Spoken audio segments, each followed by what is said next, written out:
अब तक आपने देखा इलाहाबाद, झांसी, कौशाम्बी, ललितपुर। अब तक 34 जिलों से नुक्कड़ बहस। और अब देखिए यूपी के अम्बेडकर नगर से नुक्कड़ बहस। अम्बेडकर नगर यूपी का एक ऐसा जिला जो अनुसूचित जाति जनजाति बाहुल्य इलाका है। अम्बेडकर नगर को बीएसपी सुप्रीमो मायावती का गढ़ माना जाता है।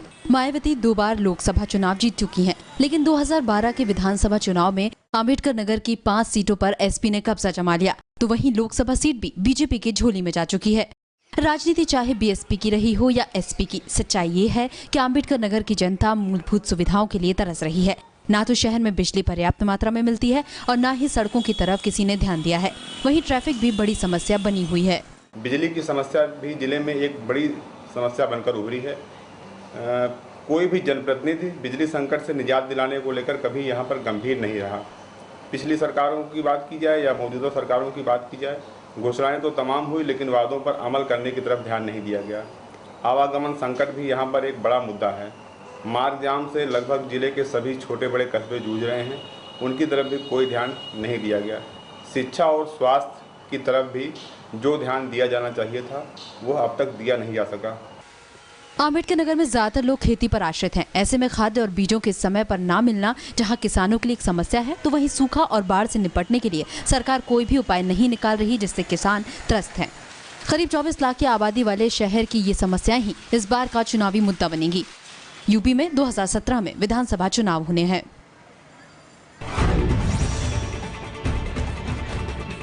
नमस्कार, मैं हूं उमेश पाठक। एबीपी न्यूज की नुक्कड़ बहस के लिए आज मौजूद हैं हम अम्बेडकर नगर में। अम्बेडकर नगर जो कि 20 साल पहले जिला बना है, लेकिन बावजूद इसके जो विकास की तमाम आधारशिलाएं थी वो यहां पर दिखाई जरूर पड़ती हैं, लेकिन काम कुछ नहीं हुआ है। केवल शिलाओं पर लिखा गया है कि इसका लोकार्पण किया जा रहा है, लेकिन उद्घाटन के नाम पर तमाम चीजें अभी भी यहाँ पर पड़ी हुई है। इन सारे मुद्दों पर बात करने के लिए हमारे साथ अम्बेडकर नगर की जनता मौजूद है और साथ ही मौजूद हैं तमाम सियासी पार्टियों के नुमाइंदे। रमाशंकर सिंह भारतीय जनता पार्टी से हमारे साथ मौजूद हैं, डॉक्टर सूर्य प्रकाश तिवारी जी समाजवादी पार्टी से मौजूद हैं, डॉक्टर जाफर मूसा जी कांग्रेस पार्टी से है और जगदीश राजभर बीएसपी से मौजूद हैं। ये बताइए सर, सबसे पहला सवाल आपसे इसलिए क्योंकि आप सत्ता में हैं। यहाँ पर दिखाई पड़ रहा है कि तमाम जगह योजनाएं ऐसी हैं जिनकी आधारशिला तो रखी गई है, लेकिन वो काम पूरे नहीं हुए। 4 साल आपके पूरे हो रहे हैं, क्या काम किए हैं आपने अम्बेडकर नगर में? पाठक जी, जहां तक अम्बेडकर नगर की विकास का सवाल है, समाजवादी पार्टी सृजन और संघर्ष 2 में विश्वास करती है। जब सत्ता में रहती है तो सृजन का काम करती है और जब सत्ता के बाहर रहती है तो जनता के हित के लिए संघर्ष का काम करती है। ये संघर्ष और सृजन, ये 2 पक्ष हैं।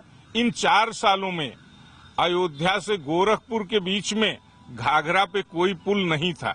हमने 3 पुल का लोकार्पण किया, जनता को समर्पित किया। जगदीश जी, आपसे जानना चाहेंगे, इनका कहना है कि सृजन और संघर्ष का काम ही करते हैं, लेकिन आपको याद होगा कि अकबरपुर से अम्बेडकर नगर किया जाना और अम्बेडकर नगर से एक बार फिर अकबरपुर कर दिया जाना, जिले का अस्तित्व खत्म कर दिया गया। कैसे देखते हैं? आदरणीय पाठक जी, ये बहुजन समाज पार्टी के लोग नहीं कह रहे हैं। आज अम्बेडकर नगर के हर सर्व समाज के लोग कहने के लिए तैयार हैं और मजबूर हैं कि जब भी अकबरपुर लोकसभा क्षेत्र के लोगों की चाहत थी कि मुझको जिले का दर्जा दिया जाए, क्योंकि विकास कोसों दूर हुआ करता था। जब फैजाबाद जिला हुआ करता था तो अम्बेडकर नगर अकबरपुर पार्लियामेंट को विकास के लिए कोसों दूर हुआ पड़ता था। लेकिन 1995 में जब बहुजन समाज पार्टी की सरकार बनी और हमारी नेता आदरणीय बहन कुमारी मायावती जी उत्तर प्रदेश की मुख्यमंत्री बनी, थोड़े ही समय के लिए मुख्यमंत्री बनी, और यहाँ से विधायक श्री रामचंद्र राजभर जी अकबरपुर प्रॉपर के विधायक होते हैं, सदर से विधायक होते हैं। इन्होंने अकबरपुर पार्लियामेंट के लोगों को इनकी तकलीफों को, परेशानियों को बहन कुमारी माया जी से अवगत कराया। तो आदरणीय बहन कुमारी माया जी अकबरपुर में 29 सितंबर 1995 के आकर के शिव बाबा के पावन पवित्र धरती पर बाबा साहब डॉक्टर भीमराव अम्बेडकर जी के नाम से जनपद दिया है। जनपद ही नहीं दिया सर, जनपद देने के साथ साथ चौमुखी विकास दिया। आज हम लोग अम्बेडकर नगर लिख रहे हैं तो माननीय उच्च न्यायालय की देन है, ना कि समाजवादी हाईकोर्ट के आदेश पर यह जिला बना।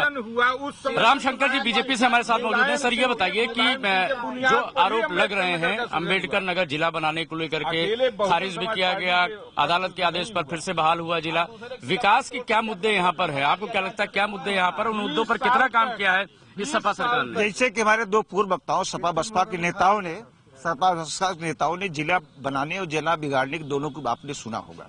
निश्चित तौर पे अम्बेडकर नगर के नाम से या किसी नाम से जिला बने, अकबरपुर तहसील, टांडा तहसील के और जलालपुर तहसील के लोग काफी दिनों से संघर्ष कर रहे थे कि अकबरपुर को जिला बनाया जाए। 91 में जब बीजेपी की सरकार बनी, इस क्षेत्र से हमारे 2 विधायक श्री त्रिवेणी राम जी, अनिल तिवारी जी, दोनों लोग उसी समय विधायक इसको जिला बनाने के लिए प्रयासरत थे। 95 में बहन जी की जान बचाया और बहन जी से शर्त रखते हैं कि उनकी सरकार बनाया कि अगर आपकी सरकार बनेगी तो अकबरपुर में एक नया जिला दिया जाएगा, और उसके बाद हमारे शर्त को मानते हुए मुख्यमंत्री बनी। इनका आरोप है कि इन्होंने शर्त रखी, बहन जी की जान बचाने के लिए इन्होंने शर्त रखी, इसलिए जिला बहाल हुआ। क्या कहेंगे? जिला बना तो अकबरपुर पार्लियामेंट के सभी लोगों की सुख सुविधा इसमें कितनी सच्चाई है कि जान बचाते समय इन्होंने शर्त जान तो ऊपर वाले ने बचाया, जान तो बहुजन समाज पार्टी करोड़ों करोड़ दलितों, शोषितों, पीड़ितों, मजलूमों ने बचाया है। जाफर मूसा जी हैं कांग्रेस पार्टी से। सर, आपसे ये जानना चाहेंगे कि आपको क्या लगता है कि यहाँ के क्या क्या मुद्दे हैं जिनको नजरअंदाज किया जा रहा है? क्या आपको लगता है कि सौतेला व्यवहार हो रहा है जिले से?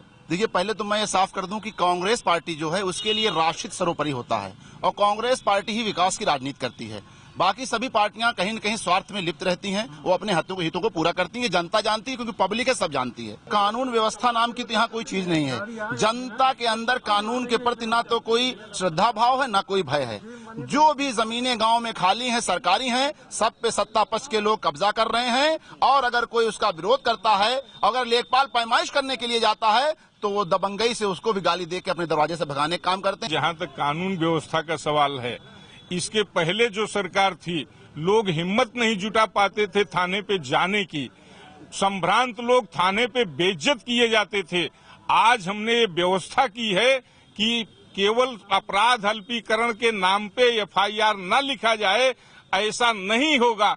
सबकी एफआईआर लिखी जा रही है। कानून व्यवस्था एकदम चरमरा गई है, गरीबों का भला नहीं हो रहा, उनकी सुनवाई नहीं हो रही है, संभ्रांत लोग चला रहे हैं। आप बताएं। आदरणीय पाठक जी, जैसा हमारे माननीय तिवारी जी ने भी कहा कि माननीय मंत्री जी के क्लिप जो फर्जी है, ये फर्जी ही कहना इनके लिए बन गया है कि मतलब इनका तकिया कलाम बन गया है। अभी मथुरा कितना बड़ा घटना घटा है, हमारे आदरणीय एडिशनल एसपी मारे गए हैं, आदरणीय वहाँ के हमारे कोतवाल साहब मारे गए, उसको भी ये लोग कह रहे फर्जी है।